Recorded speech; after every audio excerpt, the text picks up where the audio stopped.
Hmm. Yeah, sometimes you go over the top rope, yes you do. When you bang your head on the ring apron, alright? And that's when you feel like a big dope, yeah, and they're the worst bumps you can be taking. It's the hardest part of the ring. The hardest part of the ring. Double claps. It's the hardest part of the ring. The hardest part of the ring. Ba-da ba-da. Yeah, doing the thing, yeah, psyched to the max. It is what it is, and I am greatest of all time. Better than the best. All right, hey, what's going on, everybody? Thanks for joining me today on the hardest part of the ring. Sorry it's a little late. This episode of NXT just happens to be recorded on May 20th. It's the 10-year anniversary, sadly, that we lost the Macho Man Randy Savage, arguably the greatest entertainer and performer and wrestler of all time. In my humble opinion, what can I tell you? Oh, my thing's gonna die out. Oh, my computer might die. Let me just. Speaking of which, okay. Alrighty, that works. Oh, goodness gracious. So take a moment today to think about what Randy Savage meant to you, your family, your loved ones, your community, the environment, the global economy, international diplomacy, and need a little beef, need a little. Damn it, messed it up. All right, need a little beef, need a little spice, need a little excitement. Snap into a Slim Jim chips. Yeah. Mm. Yeah. All right, enough of that. Oh goodness gracious, let's talk about NXT. This was an episode. It aired. It was on the television, I guess. We opened with a show. Hulk Hogan slammed Andre the Giant. It's the May 18th on Hulu. Not limited enough commercial interruption edition of NXT. So there are things I missed. They keep taking out LA Knight. There's a wonderful LA Knight interview on YouTube. It's about 3 minutes. Mackenzie Mitchell, the blonde lady, she's interviewing him, and it's such. Go out of your way to find this. It's like a couple of weeks old, I think, but it's LA Knight with Mackenzie Mitchell, and it's great because he clearly it's just to fill time. He's given nothing to say or do. Just say you're awesome, and he does. And it's again, it's like it's promo class. It's not even 102. It's like 303. Like it's an advanced promo class. Watch LA Knight. Learn how it's done. Nobody try to write for this guy, and they will someday, and it will suck. We open a we open the show with Zoe Storm wrestles Tony Stark. Wait a minute, that can't be right. Tony Storm is wrestling Zoe Stark, trying to avenge her loss on a pre-show of WrestleMania month. And Zoe Stark does all these indie-rific things. She does the stomp on the outside, like when she goes to kick Tony in the stomach on the outside of the ring. She's still out of habit. Like a lot of people do this. Like the stomp when you're punching or kick on the outside of the ring. Like, but it doesn't make a sound. It's just a force of habit because you do it in the ring. Uh, Edge and Randy Orton do not do this, by the way. But that's just one of those things. Like you got to get the indie. She didn't do the turn out of the turnbuckle slide thing that I hate, so I'm gonna give her a pass. This was great. Tony Storm was showing a vicious side. Beat up Zoe, put her, gave her this crazy bump though. I wasn't really a big fan of. When she slammed, it was like a power bomb on, or I think it was just like a bear hug pickup kind of spine buster. Whatever. She drops the middle of Zoe's back on the ring apron, the edge of the ring apron, which if you didn't know, hold the phone, back the buggy up, stop the press. The hardest part of the ring. So Tony's kicking her ass, and eventually Tony hits. Tony does her now, I guess her old finisher. The there's a name for it, I forget, but it's like a tiger driver sit out kind of power bomby thingy. And oddly enough, I think Tyler Bate on the same show at the same time is using that as a finish. I'm just thinking, I just thought about that now. That's weird. Anyway, Zoe kicks out, and Tony does the exaggerated face. I can't believe she kicked out.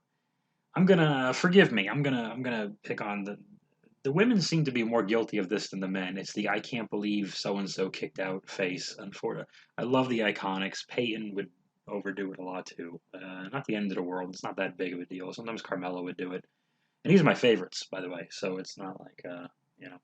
I don't know what went wrong there. The men don't do it as much. Maybe the men should show a little more disbelief. That's kind of weird. A guy kicked out of my finisher. I should have seen it coming. Get a new finish, man. I don't know. Like, it was 50-50 anyway. What the hell do I know? Anyway, Zoe kicks out, and Tony gets mad and gives her this crazy, wacky looking DDT thing that I'm not even going to try to explain. But if you're watching a show, anyway, she spikes Zoe on her noggin there. I said noggin. 1, 2, 3. Match gets 466,600 stars. And what else was there? Then the lights go out. This was overkill. We didn't need this. We didn't need this at all. We got the point. Tony got pissed off and got aggressive, and she has a new crazy finish, and she's not messing around with the rookie anymore.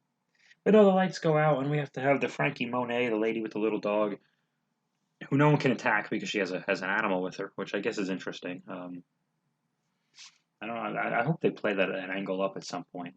Like the baby face, whoever it is like, I want to kick your ass, but you're holding an animal, and I can't.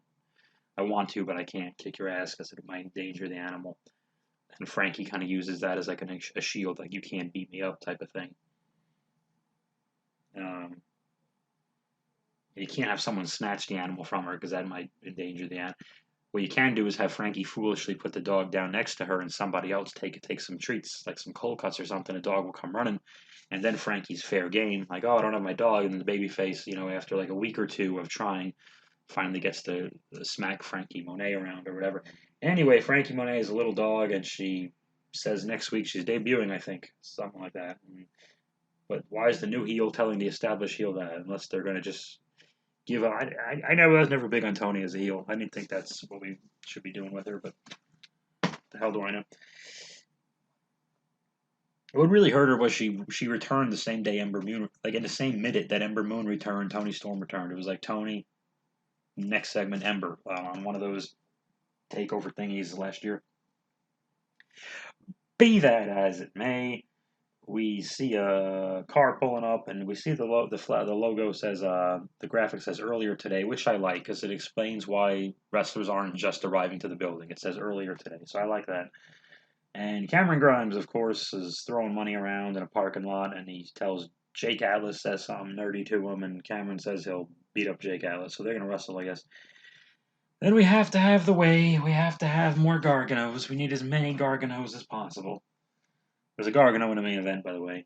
So they're at a spa. Candice LeRae and then Indie Wrestling are there. They got cucumbers on their eyeballs, and people are massaging their heads or whatever the fuck. Dexter Lumis is one of the masseuses, and he's rubbing Indie's head, and they pretend they don't know this. And he's the good guy. I don't get it. Jay Gallus wrestles Cameron Grimes, and Cameron Grimes does this tired WWE trope where the person shows a video of the losses or getting beat up or humiliating moments of the career of the person they're angry at. So Cameron Grimes shows a video of the $1 Million Man getting pinned by Hogan, Savage, etc., etc. Except all that really does in my mind is remind us DiBiase's a legend. He was in there with Hogan and Savage and Andre, yada yada yada. And yeah, there's a few moments, the Godwins in a slop buckets and that kind of stuff, and Virgil pins him, but that just reminds us stuff was fun, so I don't really know what that accomplished. Jake Atlas and Cameron Grimes have a match. Jake Atlas is, he might need an Atlas to get around the ring, because he is sloppy as all fuck. I'm not a fan. He does the cartwheel move, and I'm like, oh, man, I'm just not feeling it. Cameron Grimes. Oh, Jake Atlas does the leg slap, too. That's another thing. Like a visible leg slap. Of course, Ted DiBiase, the $1 Million Man himself, actually does arrive. He stands at the apron and points at Cameron Grimes. Cameron Grimes is distracted and gets pinned by Jake Atlas. Ted goes away in a limousine with a big gold money sign on the hood, because when you have a lot of money, you drive around in things with money symbols on to show that you have a lot of money. There's an interview with Pete Dunne. He's British. Bobby Fish is talking to a blonde lady. And this is a really good promo. I never heard him talk solo. So he returned for he's angry. The Undisputed Era broke up and he had to be hurt. And they, like half a second, they showed a picture of his tricep surgery, which was gross. And he's mad at the two guys, Pete Dunne and blah, blah, blah. Okay, so that makes sense. So they showed it after Pete Dunne. He wants to wrestle Pete Dunne. So they'll do that match. Very good. We're back at the spa with the Way because we have to be. The spa lady in a mask really looks like one of the UK women's wrestlers. One of the ones that's blonde with a ponytail, not Zaya Brookside, the sister of Zia Lee, but I can't think of her name, and I'm not going to think of it. It's not Danny something, the bodybuilder one. It's like a new blonde one. And I think she lost to Isla Dawn recently or something. Anyway, I really think that was one of the UK women's wrestlers under the mask. And they accidentally reveal that who cares? That Candice LeRae paid for the flowers, and now that went to Ember and Shotzi, and Dexter didn't pay for those flowers. The creepy guy was pretending to be a masseuse. And so, I don't know. It's not, oh yeah, indie wrestling was happy that Dexter is still in love with her or something. So, there you go. Oh, Gargano does something. I wrote Gargano and something else. I forget. I don't know what happened.